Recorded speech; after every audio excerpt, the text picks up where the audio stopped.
You are listening to the US of NA by Nation Beer, a series of stories about the people and places from every corner of the country who are helping fuel the NA beer movement. If you like this episode, please add us to your library in Apple Podcast, Spotify, or wherever you prefer to listen. For more great NA stories, including our many beer reviews, visit nationbeer.com. Are you a non-alcoholic beverage brand looking for help with growth? Then go to nation.beer to learn more about our digital marketing services. There's definitely a market and a place for it at festivals like this, absolutely. We're already leaning that direction by, serving 4% beers all day long. It's not that different to just have 0% beers all day long. So that was Mason Swarenga. He's the brewer over at Wren House Brewing in Phoenix, Arizona. You're going to hear a little more from Mason later on in this episode. What we really liked about that quote is it summarized what we're trying to find out in this episode. In addition to the NA movement, there's also a craft beer movement toward lower gravity beers, your lagers, your pilsners, your English ales. And so we wanted to find out, could there be a connection, or is there a connection between those two movements underneath the umbrella, a larger umbrella of moderation? And if there is a connection there, might people who are into little beers, as they're called, be more open to NA? First up in our exploration, we sit down with Todd DiMatteo. He is the co-owner and head brewer at Good Word Brewing and Public House in Duluth, Georgia. He is also, as some might consider, Mr. Little Beers, as he also founded the Little Beer Festival back in 2021. It's a festival focused on those lower gravity beers we were talking about. He's been quoted in the New York Times about lower alcohol beers, and he shares with us some of his thoughts around why that was important to him, what got him into brewing in the first place, and how Little Beer Festival came about. One other little programming note, you will hear him make a reference to the Brick Store Boys, who are his business partners at Good Word, and they also are the founders of a brew pub in Decatur, Georgia, which is well known around the Southeast. All right, so we're here with Todd DiMatteo. He's the owner and brewer of Good Word Brewing and Public House in Duluth, Georgia. Also heads up the Little Beer Festival, which we're going to get into a bit today. It's now in its fourth iteration. So, Todd, thanks for sitting down with us. Thanks for having me, Jonathan. I appreciate it. Awesome. So maybe to start off, tell us a little bit about how you got into brewing beer, starting Good Word Brewing Company, and, why making lower beers, little beers, as they're called, why that was important to you. Yeah, so I blame my grandmother for getting into brewing. Not that she was making beer, but she's was a sweet little Puerto Rican lady who showed love through food. And honestly, anytime we came to her house, there was always something cooking, or if it wasn't already on the stove, it would be heated up. And I don't know, I fell in love with cooking that way and kind of adopted that from her. And it's been kind of how I share with not only my family, but with friends. But I worked at a place called Brick Store Pub. Those guys opened back in 97, and I started there in 2005. Bartended and helped them manage. And towards the end of my time there, I started homebrewing. I think it was like probably 2014, 2013, I started homebrewing and kind of fell in love with it. And my wife can attest to this.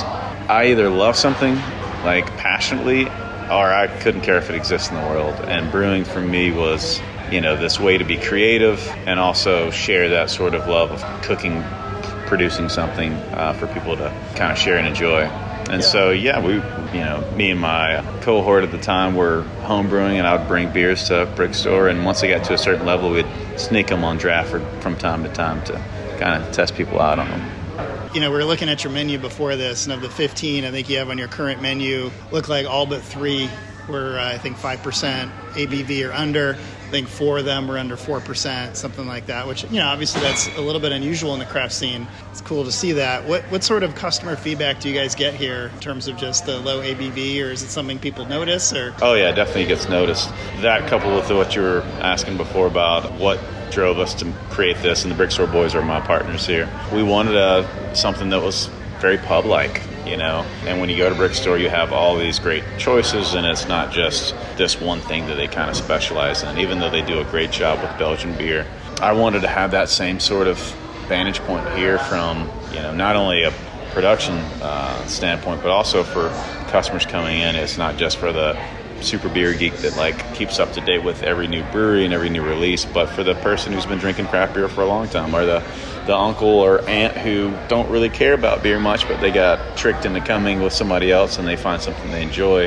But as far as like really dialing in and focusing on smaller beers, I think as I've gotten older, and I'll be 45 later this year, I don't want to drink a lot of big beers, even though, like you said, we do have a few. And right now, we just printed the list yesterday, and we added a few things.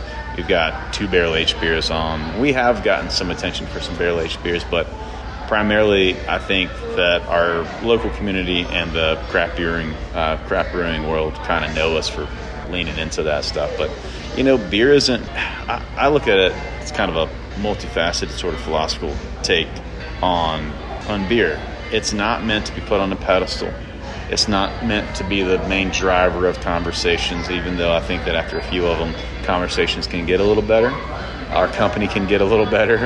But having beer that is 5.5% or lower will lead you to have more beers within reason. It's really to set the backdrop, the atmosphere for people to come and share. Like, this is truly a public house. I think that sometimes people refer to us as good word too often and leave out the public house part. So we're a brewery, of course, but I think we're a restaurant and a public house first and foremost. And I think that anybody who comes here on a regular basis knows that. Maybe people who don't live in Georgia and just know us for the beer would probably think otherwise. But I think once you walk in these 4 walls, you're like, wow, these guys are kind of hitting on all fronts. So let's shift gears, talk about the Little Beer Festival a little bit, going into, I think it's 4th iteration for this year. And I know it's a celebration of lagers and English-style beers, but it's also a beer festival that promotes moderation as well, which isn't something that everybody thinks about when they think about a beer festival. So just curious if you can give us some background on the festival, what was the driver behind creating it and how has it evolved? Yeah, so it's not unique in the way that it's a lager fest or lager focused. There's Pills and Love and guys down in Tampa and St. Pete, Berry House and Green Bench do a festival, and King State does a lager fest. So it's not like unique. I think we're everything besides Pills and Love. Pills and Love predates Little Beer, but I think the others are around the same time as Little Beer. But we pitched the city of Duluth, the idea back in, was it 2020 or 2021? I forget, but it essentially was supposed to happen the following year because the city, as you might imagine, is very buttoned up and well organized. And so they're like, this sounds like a cool idea, we'll put it on the calendar, or actually we'll talk to city council about it and see if it gets approved and put it on the calendar at that point. So it was going to be a whole year later, and it was 2021 because it's supposed to be the first one in 2022. Anyway, so we kind of put a pin in it for the time, and then maybe a month, 2 months after the conversation with the city officials, they reached out and they're like, hey, listen, we had a major event fall off the calendar. Can you put Little Beer together in 7 weeks? And I was like, oh my God, yeah, I can. And so first one was in June of 2021. And so a couple months before that, it was still very heavy COVID and restrictions, and people were just not doing what they had normally done. So we didn't know what to expect, either from people saying, yes, I want to be part of this festival from a brewer standpoint, and also from customers being like, yeah, I'll spend money on a thing in advance, not knowing if the world's going to turn back on or off or what it'll look like. So the first one, we had masks and we had hand sanitizers at every table. We were trying to be as cautious and thoughtful and empathetic as we possibly could.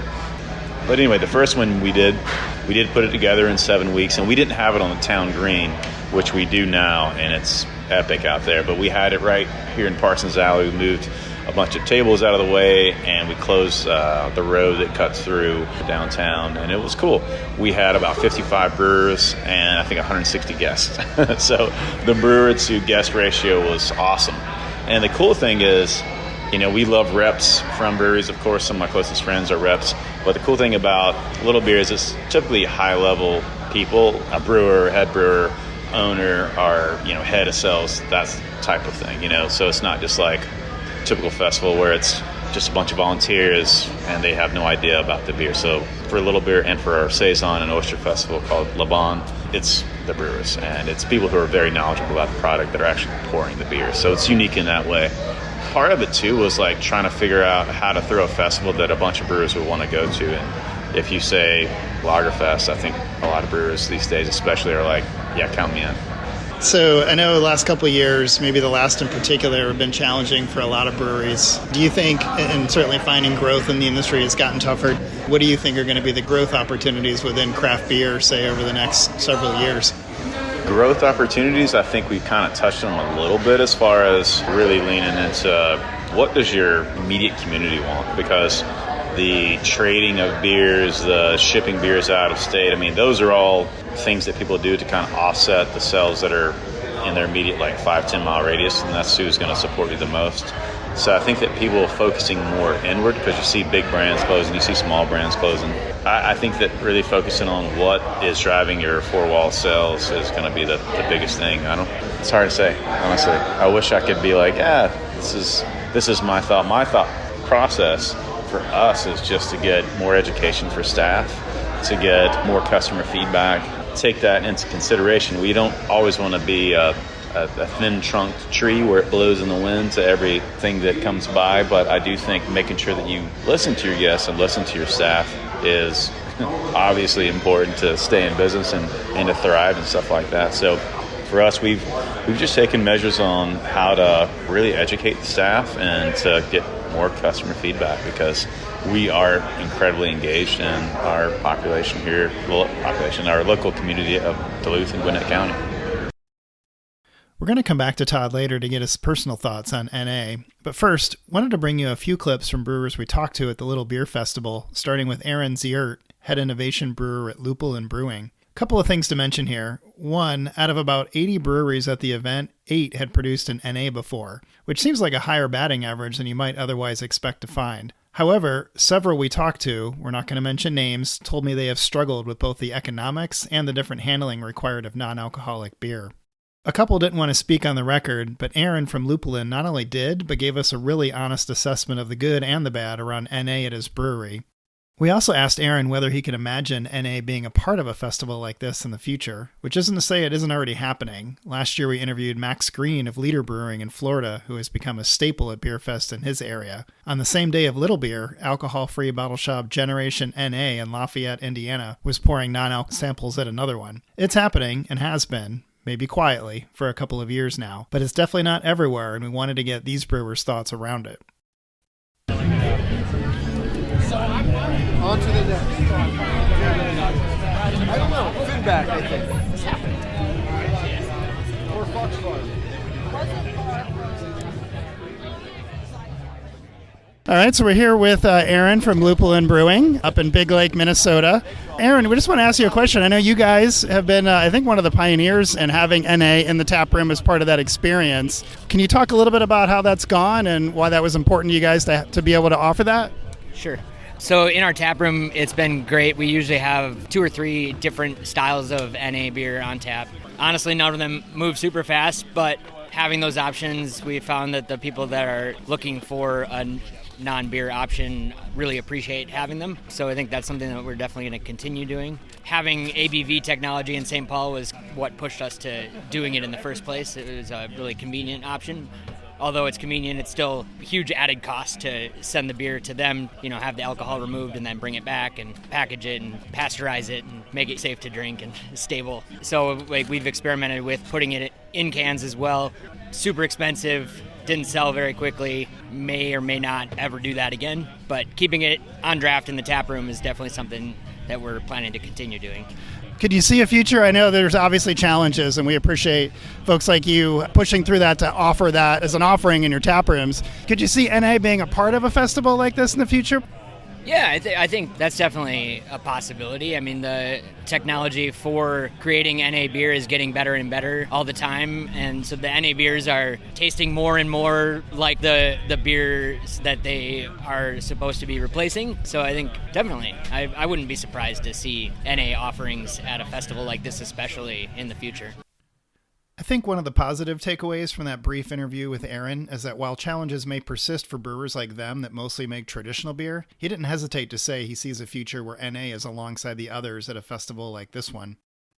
Next, we wander down to the tent where Wren House Brewing was set up, and our friend Mason that you heard from at the beginning of the episode. Wren House has had an NA version off and on of their flagship IPA, Spellbinder, in the tap room for quite a while. The original was a gold medal winner at the Great American Beer Fest in 2020. Mason was very positive on their NA and potentially making it available year-round.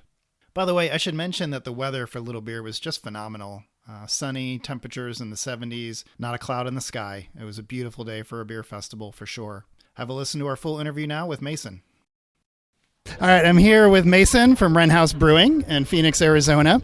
Mason, I know you guys have done an NA version of your hazy IPA, your flagship IPA, and how's that going so far? And what kind of reaction did you get when you first launched that? It's going really well. We brewed it 2 times now, just sort of different processes to get alcohol out of fermentation.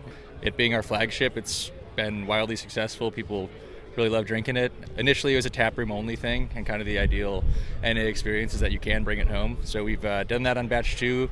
We get it lab tested to make sure that everything is truly, under 0.5% of alcohol, and that we're doing process correctly. Yeah, people are enjoying it, and got plans to rebrew it pretty soon. So it's not a year-round thing, but in the sense that Spellbinder is, that's kind of a goal of ours to get a product like that out. So. Great. So who are you finding is drinking it primarily in the tap room? Would it be people who are also drinking regular beer, or are you find you're getting maybe new customers out of it? Or Yeah, I think it's a good mix. I think it's people who have drank our beer for years and are A, curious about it, or B, just want to hang out without drinking a beer on that Friday afternoon or Saturday or whenever they're in the tap room. And I'm sure it's for people who don't drink at all, I'm sure it's sort of maybe a gateway to come and hang out and stuff like that. But I've kind of found that it's people that have been drinking our beer for a long time, and they just want to maybe not have 4 beers that day. They just want to maybe have one and then have one that isn't an alcoholic beer, or have none that day but still want to hang out. Yeah, good mix of folks for sure. As NA beer just sort of becomes part of beer culture, you look at a festival like the one we're at today. I mean, could you see a day when NA could be a part of something like this? I'd sure like to. I think in those ways that same taproom experience like I was just talking about, I think it could be a mix of that at an event like this, right? I think there's a lot of people that don't drink on a day like this. Maybe they came with friends or something like that just to be out in the sunshine. And I think there's definitely a market and a place for it at festivals like this, absolutely. We're already leaning that direction by, serving 4% beers all day long. It's not that different to just have 0% beers all day long. We're going to end this episode with some final thoughts on NA from a couple of different perspectives. At the end of the day, the growth of non-alcoholic beer and its future role in the craft beer scene is up to the people involved. Obviously consumers, of course, but also professionals in the industry who have a lot of influence over what people see in a menu list. The importance of that can't be understated. One of the most common things we hear from people who love the NA category is that restaurant or brewery menus just don't include enough options. To change that in the future, people have to experience the category for themselves and have their own experience from which to draw from. First, we're going to go back to Todd from Good Word Brewing to get his thoughts on NA for himself, as well as for the brewery. His perspective is as a brewery owner, or in his case, brewery plus a restaurant, which includes managing a staff of people, managing sales and revenue, and of course, making sure it remains a sustainable business to support both his employees and his own family. We heard earlier from Aaron at Lupulin the challenges around margins for NA, which for those who primarily make traditional beer is certainly a big concern. The flip side of that coin is what breweries feel they can charge for a non-alcoholic beer to offset those costs, and Todd shares his candid thoughts on pricing in the category and how he views that going forward. Here are his thoughts. I am a huge fan of Einbecker, even though it's an import. I think it's a fantastic NA Pilsner, and it was what I was drinking a few years back. We talked off recording, and I was saying how for the last 4 or 5 years I don't drink during the week. I just make it kind of a rule, and it helps me come into work focused and clear and all that sort of stuff. Even if the beers are only 3.5% to 4.5%, I still, I like to get good sleep, and I find that when I have too many beers, I don't. So I love Einbecker, but recently we had one of the guys from Athletic come in, and we tried the beers, and they were on my radar. I mean, they're huge, obviously. Everybody knows they're kind of taking the world by storm, which is great. I was unfamiliar with the flavor of the beers, and NA beer can be so specifically good, bad, or whatever, and everybody's got their opinion on it. And I really enjoyed the beers, and so we stopped carrying Einbecker and we brought in Athletic. Just so you know, for Good Word as well, we've been talking about NA beer for several years. And honestly, it was my own proclivities as the main driver for that. I do know that there's new yeast strains that a lot of people are trialing and using and stuff like that. I don't yet know enough about them to feel good about it, but we have, and I plan on, it's one of those things where there's always so many projects in my mind, and I'm like, all right, what do I want to tackle right now, and what do I have time for, and bandwidth, and all that kind of stuff. So it's on my list to jump back in, whether it's produced by my hands or I can contract or whatever, but I've got name and marketing idea and label stuff like that already kind of thought through. I think the biggest hurdle for NA beer and for people who produce NA beer is price point. Because as you see me drinking here, and the guests who can't see, I'm drinking a Topo Chico. I'm a Topo Chico at work, and I drink LaCroix at the house. I love soda water. I think it's partly because I do like highly carbonated beverages. But, the price point for carbonated canned and bottled water versus canned NA, it's not the same. Canned NA is very close, if not at the same price as beer with alcohol. So I think that's the biggest hurdle, because I understand all the labor, all the package, all the things that go into why we price beer the way it is. But I think that the consumer is going to continue to have a bit of an issue figuring out how that makes economic sense for them. The last interview on the topic will go to Nate Ormond from the Whale Craft Beer Collective in Asheville. The Whale is a great beer destination in the Carolinas. They have 2 locations in Asheville and 1 each in Greenville and Charleston, South Carolina. Nate is the general manager of both of the Asheville spots. For those of you who may have been listening for a while, our entire second episode was devoted to the NA scene in Asheville. Funny enough, we had swung by during our February trip and had wanted to talk to the Whale, but just ran out of time and space in an already full episode. So it was karma that we bumped into him on our way out of Little Beer. They were pouring beers for a few breweries who were last-minute cancellations. The Whale has some definite NA game. When we were at the West Asheville location in February, they had a nice selection of NA in cans, not just the usual athletics plus a few macro options, but stuff from Go Brewing, Rationale, Rick's, and Surreal Brewing, to name a few. Their current menu shows 12 different NA options available on the menu, most of which are U.S. brands with 1 import, Guinness 00. We asked Nate how the Whale got into NAs at the start, which again, as you'll hear, started with some of their employees going sober, so there's that personal connection again. He also talks about the feedback they get and his own thoughts for when he's trying to avoid drinking. Here's Nate. Yeah, so some of the Whale staff has gotten sober over the last year or so and definitely taken extended breaks. It was kind of a slow movement at first. I feel like people, whenever they thought of non-alcoholic beer, they thought of like their dad's non-alcoholic beer. You're talking about like Eggenberg and stuff like that. That didn't really do well for us when we first were trying to provide something like that to the customer.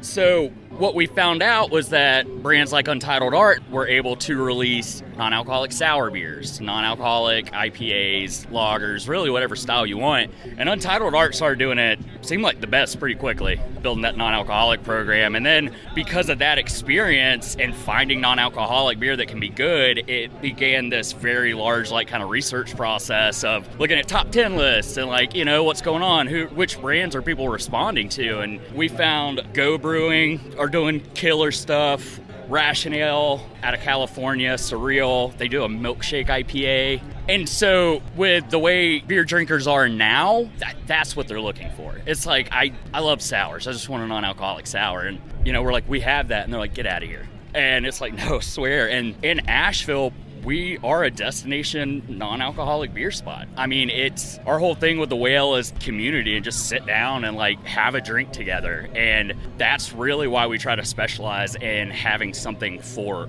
and we try to make sure that it's the best it can be. But yeah, non-alcoholic, that's a weird one. Like what I was telling you, man, it's a lot like learning how to drink again. They're still figuring out the IPA game. Sierra Nevada, their golden ale and that IPA, like honorable mention, the best I've had. No joke. But yeah, man, really just trying to cater to everyone and support that. And you don't have to go out to have a beer, just have a good time. And there is something too about, especially whenever you are starting to tinker with sobriety and you do have those urges where you're like, I just want a beer. Dude, as long as I had a can in my hand, I was fixed. Yeah, I mean, non-alcoholic was a great way to figure out that road. And it's like, God, I really want a beer right now, but it's like, I'm gonna grab this can of this Italian pilsner, and I'm still talking, still being friendly and having a good time. We really love Nate's enthusiasm for NA. To be honest, we felt a little bit like we ambushed a few of the others earlier in the episode to talk about non-alcoholic beer while they're at a traditional beer festival. And Nate was one of those people, but he just kind of rolled with it. And I think if we'd had more time, he'd have had a lot more to say. Just a really great beer guy. Anyways, thanks for joining us on this exploration into little beers and NA. We're really trying to cover all the angles on what's driving the non-alcoholic movement, which sometimes includes talking about movements or trends that may be adjacent to the category. That's a little bit how this episode felt to us. We also want to thank Todd DiMatteo from Good Word for not only giving us his time for the interview, but for allowing us to get in early as a media member and speak to brewers before the waves of people started flowing in. They've already sent out a save the date for next year's festival. Little Beer 5 will be Saturday, April 19th in Duluth, Georgia. And we've got some other episodes in the works, including one featuring a new non-alcoholic brewery that came on the scene at the end of last year. We're also looking at dates for some road trips. Chicago and the upper Midwest, anyone? So if you like what you're hearing, please subscribe wherever you listen so you'll be notified as soon as we drop more. Until then, cheers.